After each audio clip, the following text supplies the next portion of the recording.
There's nothing which divides the house as much as a mushroom. People either love it or they hate it, and some are even afraid of it.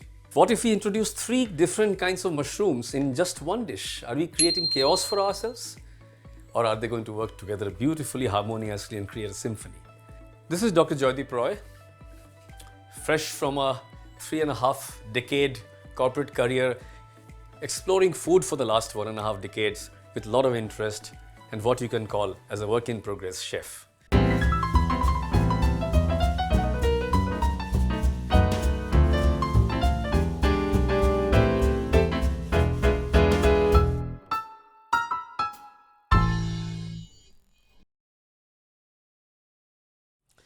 So how do we start this? First, we have to do the very basic thing with which most recipes start, the humble onion.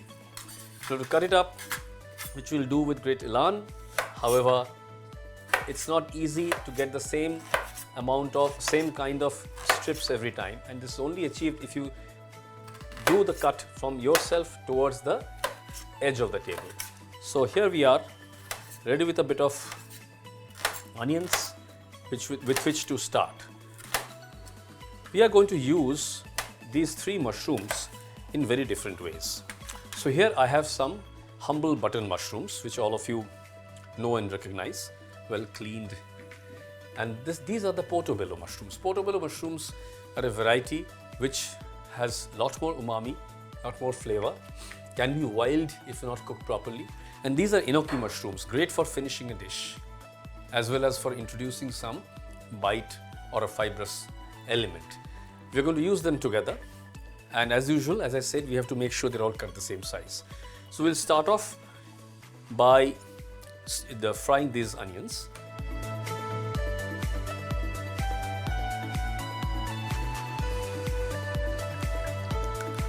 Well, I've got some olive oil here to start with. There we have, using some pink salt. Nowadays, since most people are health conscious, these salts have got, Himalayan pink salt has got a little less sodium content.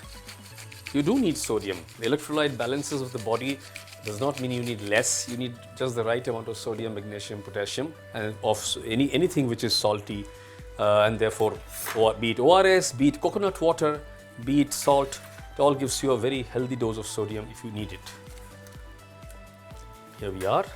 If you have a wound, it is important that you cover it, and you are cooking, it's important that you cover it for the next at least 3 days or 4 days till it fully heals. So while the onion starts caramelizing, I'm going to cut the mushrooms. And these are going to be cut. First, I'm going to cut off the stem, and then I'm going to cut them in halves, wherever the halves make for the best sizes. So some of them I might quarter, some of them I might keep at halves. It all depends on the size. As of now, the sides are fine and not leaving any as too large. So these are the ones which will be next to go in, because the portobello mushrooms are going to release the flavor very fast.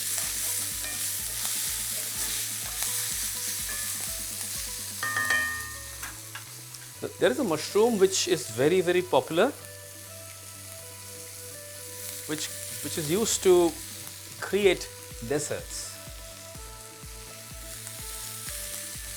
Can anybody name that? If you can name that, do go down and click and put your name there, put your comment, and do tell us which mushroom is used. Actually, it's a very expensive mushroom. It's used to create dessert, other than also being used for savory purposes.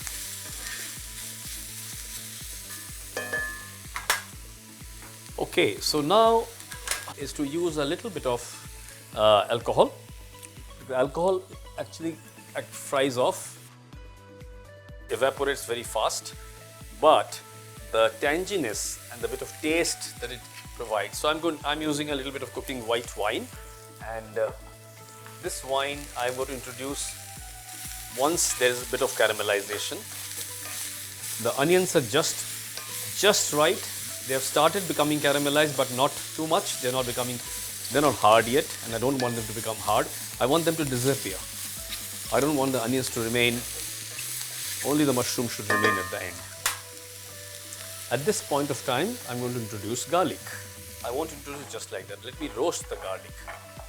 I'm not smashing them, I'm not chopping them. I'm roasting the garlic and along with it a bit of walnuts.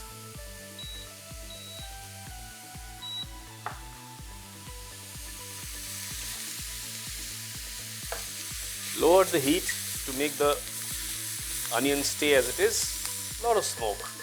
No smoke without fire, as they say.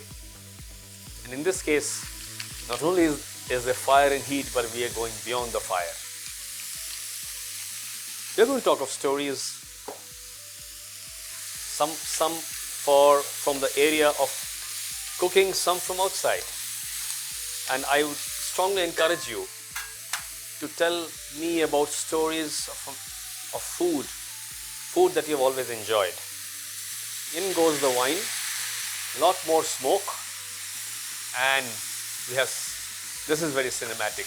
I think it's time that I need to use a bit of smoke dispeller, which is a chimney, and there it is. Okay, this brings out the flavor. This brings out both these elements. The flavor comes out faster and better, and here we are, and they go in at this time. And what I'm going to do now is to put in the portobello mushrooms.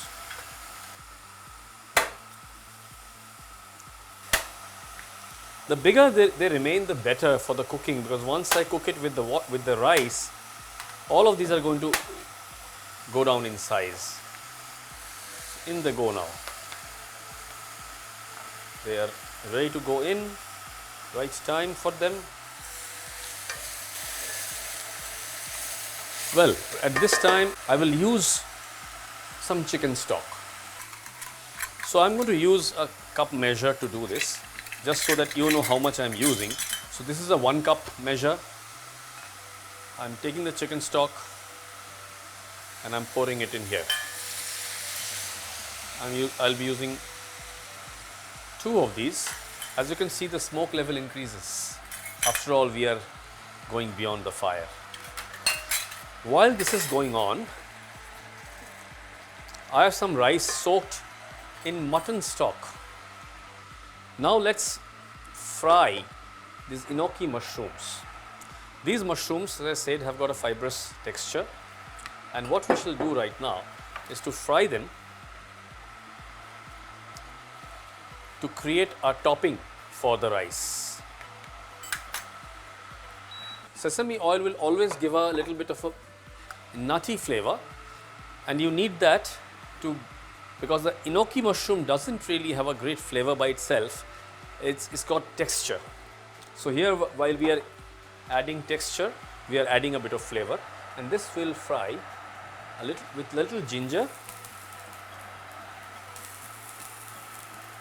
And in a moment we're going to need the chimney here, because we are going to do that using something else which is going to give off a lot of steam.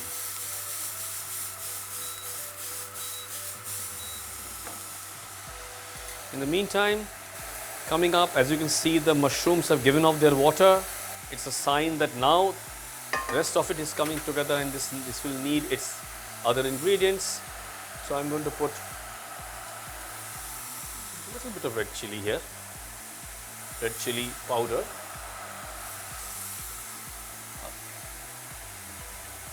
a little bit of coriander, and keep doing both of them simultaneously till we have these all coming together. Now these are white, will not remain white. I'm going to get the rice. So I'm going to use the rice which I have already soaked. As you can see, in this mutton paya stock was made with the trotters so as to give off the flavors much faster. So now I'm going to add this rice onto the dish while my enoki mushrooms are getting fried. This is pre-soaked for about 30 to 45 minutes. Don't go beyond 1 hour because then the rice will start becoming a little mushy. Fold it in very carefully. I've switched off the fire right now because the cast iron pan is extremely hot. It holds heat very, very well, as you can see. And this has to fry a bit. This water is obviously not enough and I have to add more. But in the meantime, they are caramelizing, and this is the time I will add in the sauce. This sauce is a barbecue sauce, well, made with jaggery and many more ingredients. It's reasonably hot, as in hot with chili. It's my own formula, my own recipe. And if you're interested, do drop in a line and we'll see that our people who subscribe to us get the recipe. While the rice is brewing, well, now it will require water to follow through and get its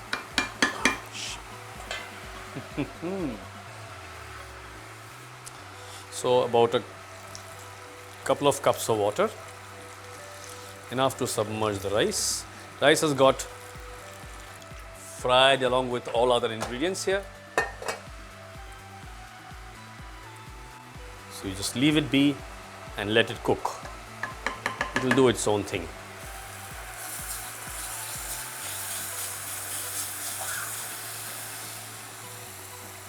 As the rice gets cooked, well, of course you have to cook it just right, which means you have to wait for it to be to reach a point where it is 5-7 minutes away from being perfectly cooked and get it off the heat. A lot of people think that putting alcohol in cooking means you're drinking alcohol. Now the boiling point of alcohol is far before the boiling point of water, let alone the oils. So what happens really is the alcohol is going to all evaporate away. Two things happen. Just as you use a sanitizer to clean a vessel, well, an edible alcohol like brandy or whiskey or anything, that actually cleans up the bottom of the pan, and if there are bits and pieces lying there with half burnt, beautifully caramelized flavors, it collects all of that and pushes it back into the food. That's called deglazing the pan, and that's a very useful thing to do before it boils off. And once it boils off, its essential ingredient of whatever be the flavor, oak flavor or cherry flavor or whatever the flavor had been, that tends to linger on and lends itself to the dish. So using alcohol changes texture of onion, changes texture of rice. For example, you can't really make risotto without white wine. So the rice, the coatings that you make, the flavor capturing that you do is enhanced by using alcohol in food, and in no way does it mean whoever is eating that food is actually drinking alcohol. So now we have the mushroom rice ready. As I said, it was doing its own sweet work there. So the first thing to do is to now check the salt levels, because mushroom gives off a lot of water and it can make things a little more insipid than what you thought it to be. So let me check the salt levels.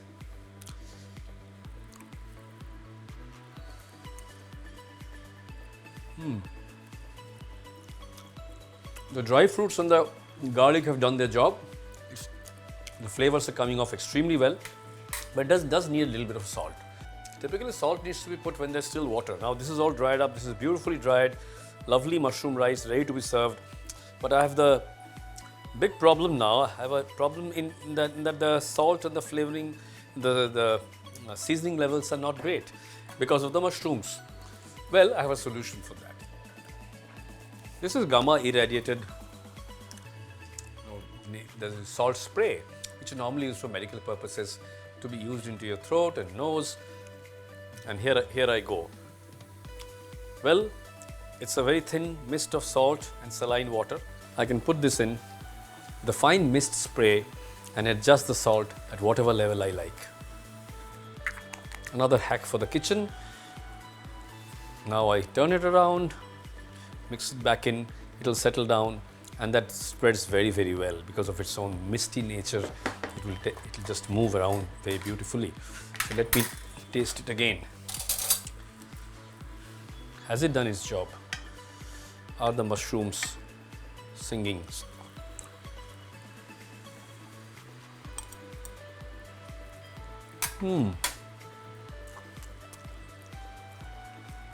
Absolutely perfect. Time to serve and put the enoki mushroom garnish.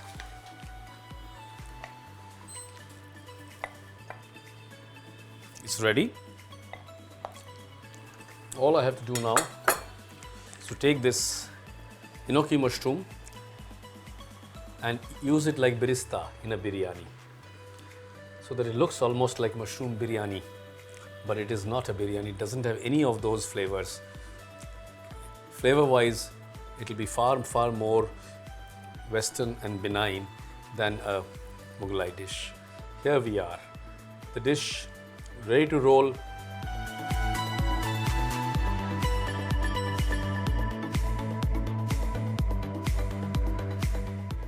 Well, look forward to you following these. The recipes are never exact. These are all about techniques. However, whenever you want, subscribe and you'll get the recipes. You just have to ask for it. Thank you very, very much.